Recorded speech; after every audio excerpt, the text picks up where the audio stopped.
यह प्रेम कहानी एक छोटे से गांव में रहने वाले एक लड़के की है जो कि अपने नज़दीक के गांव में रहने वाली एक लड़की से मोहब्बत करता था। वह दोनों एक दूसरे को बहुत पसंद करते थे, पर उन्हें पता था कि उनके इस रिश्ते को उनके घर वाले कभी भी स्वीकारेंगे नहीं। लड़के का नाम अभिषेक था और लड़की का नाम माधुरी। अभिषेक एक छोटे से किसान का बेटा था और माधुरी एक बड़े जमींदार की बेटी थी। दोनों की हैसियत में काफ़ी समानताएं थी, पर वो कहते हैं ना, प्यार कभी हैसियत देख के नहीं किया जाता। अभिषेक हर रोज़ शाम 6 बजे माधुरी से मिलने चोरी छुपे उसके गांव जाया करता था। वहां वह तालाब के किनारे बैठकर अपनी शादी के सपने को सच करने की बातें करते रहते थे। चोरी छुपे मिलना उनकी मजबूरी हुआ करती थी, क्योंकि गांव में अक्सर ऐसे रिश्तों पर हमेशा सवाल खड़े उठते हैं और गांव के लोगों की हमेशा से यही चाहते हैं कि उनके बच्चों का विवाह उनकी जात बिरादरी के अंदर ही हो, ना कि उनसे बाहर। और अभिषेक और माधुरी की बिरादरी भी अलग अलग थी, इसलिए उन्हें इस बात का भी डर सताता रहता था। यूं ही रोज रोज अभिषेक का घर से एक ही समय पर निकलना और पास के गांव में जाना उसके पिताजी को थोड़ा अजीब सा लग रहा था कि यह रोज इसी समय पर क्यों जाता है। तो एक दिन अपने शक को दूर करने के लिए उसके पिता ने उसका पीछा करने की सोची और उसके पिता ने अगले ही दिन अभिषेक का पीछा किया। अभिषेक दूसरे गांव पहुंचा तो उसके पिता ने देखा कि वह तो तुलंग गांव के जमींदार की बेटी माधुरी से मिल रहा है और उसके साथ गले लग रहा था।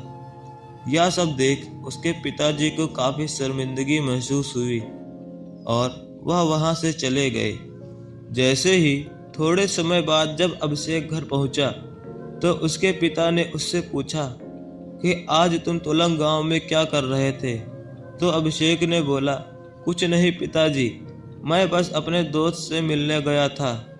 उसके मुंह से झूठ सुनते ही उसके पिता को गुस्से में आकर उसको एक तमाचा लगाया और कहा कि दोस्त से मिलने गए थे या अय्याशी करने। मैंने तुम्हें आज तुलंग गांव के जमींदार की बेटी के साथ देखा था। क्या कर रहे थे तुम उसके साथ? तुम्हें जरा सी भी शर्म नहीं आई कि अपने माँ बाप का नाम तुम इस कदर डुबा रहे हो? वो तो शुक्र मनाओ कि मैंने आज तुम्हें देख लिया।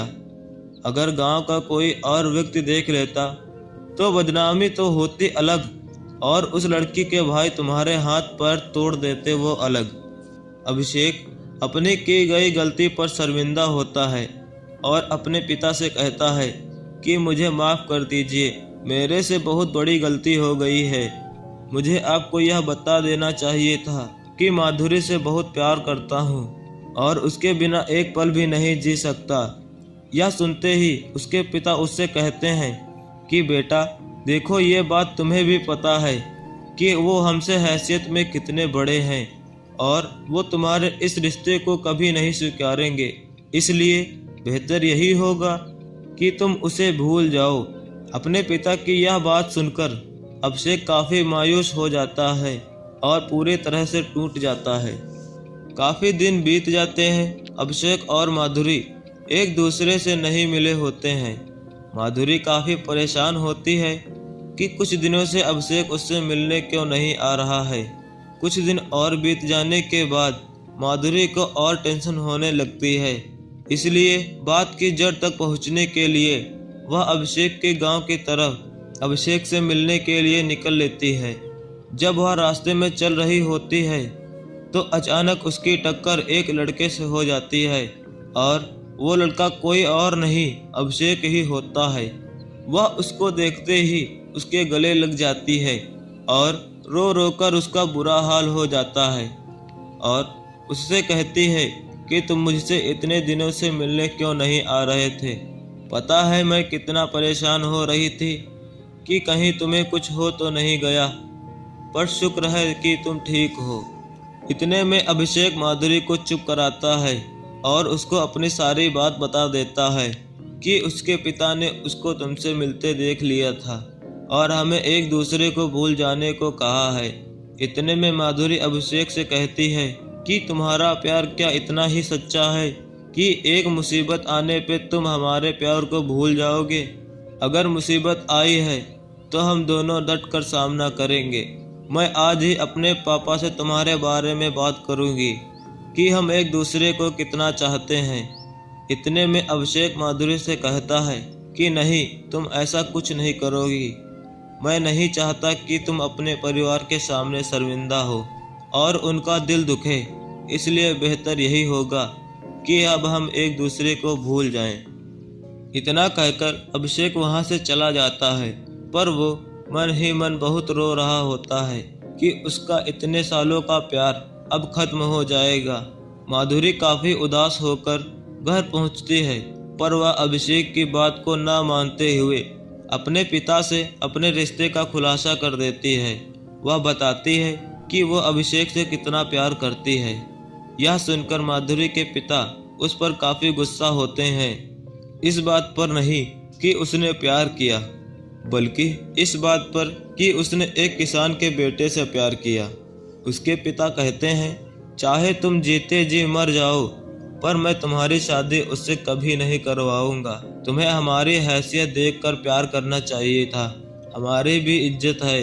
अगर तुम्हारी शादी उस लड़के से हो गई तो हमारे पूरे गांव में बेइज्जती हो जाएगी, और यह मैं जीते जी कभी नहीं होने दूंगा। माधुरी के लाख मनाने के बावजूद भी उसके पिता उसकी बात नहीं मानते हैं और इसको एक कमरे में बंद कर देते हैं। कुछ दिन बीत जाने के बाद माधुरी के पिता उसकी शादी अपने एक दोस्त के बेटे के साथ पक्की कर देते हैं। माधुरी इस रिश्ते के लिए बिल्कुल भी तैयार नहीं थी, पर अपनी नाक न कटने के डर से उसके पिता को यह फैसला मजबूरी में लेना पड़ा। माधुरी की शादी की खबर सुनकर अभिषेक को एक झटका लग गया था और वह काफी दुखी हो गया था। माधुरी की शादी को होने में सिर्फ 2 दिन रह गए थे। माधुरी पूरी तरह से टूट चुकी थी, पर माधुरी को यह जरूर पता था कि अभिषेक के दिल में अभी भी उसके लिए प्यार जिंदा है। उसके अगले ही दिन माधुरी ने ठाना, अगर जिएंगे तो अभिषेक के साथ और मरेंगे तो भी अभिषेक के साथ ही। और इसी इरादे से वह भाग गई और सीधा अभिषेक के पास चली गई। जब वह अभिषेक के पास पहुंची तो अभिषेक उसे देखकर बहुत खुश हो गया और वह एक दूसरे को देखते ही देखते गले लग गए। फिर माधुरी ने उसे बताया कि वह सब कुछ छोड़ छाड़ कर उसके पास आ गई है। चाहे कैसी भी हालत हो, वह उसी के साथ जीना और मरना चाहती है। उसकी ये बात सुनकर अभिषेक भी काफ़ी इमोशनल हो गया और उसने भी उसको जीने से लेकर मरने तक का साथ निभाने का वचन दे दिया। इतने में माधुरी के घर वाले देखते हैं कि माधुरी घर पर नहीं है, वह घर से भाग गई है।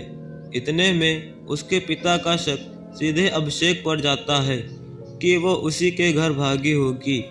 इसलिए अपना वक्त जाया न करते हुए उसके पिता अपने आदमियों के साथ सीधा अभिषेक के घर की तरफ निकल लेते हैं। जितने में अभिषेक और माधुरी वहां से कहीं दूर जाने की सोच रहे होते हैं, इतने में माधुरी के पिता वहां पहुंच जाते हैं और उसको वहां से ले ही जा रहे होते हैं कि इतने में अभिषेक माधुरी के पिता से प्रार्थना करता है कि हमें अलग मत करिए, हम एक दूसरे के बिना नहीं रह सकते। पर माधुरी के पिता उसकी एक बात भी नहीं सुनते हैं और उसकी गोली मारकर हत्या कर देते हैं। यह सोचकर कि अब यह लड़का ही नहीं रहेगा तो माधुरी भी अब कहीं नहीं जाएगी और उनके गांव में बेइज्जती होने से भी बच जाएगी। अभिषेक अब मर चुका था और अगले दिन माधुरी की शादी होनी थी, पर माधुरी इस शादी के लिए बिल्कुल तैयार नहीं थी, बल्कि वह तो अभिषेक के गम में डूब चुकी थी और उसने यह वचन लिया था, अगर जिएंगे तो अभिषेक के लिए और मरेंगे तो अभिषेक के लिए। अब शादी होने में सिर्फ कुछ ही समय रह गया था, पर माधुरी अभी तक तैयार नहीं हुई थी। यही गम में सोचते सोचते अचानक उसकी नज़र चूहे मारने वाली दवाई पर पड़ती है और बिना सोचे वह दवाई को उठा लेती है और उसे खा लेती है, यह सोचकर कि अब जीते जी तो वह उसकी ना हो सकी, पर अब मर कर तो उसकी हो सकती है। और उसके कुछ पल बाद ही माधुरी की मौत हो जाती है।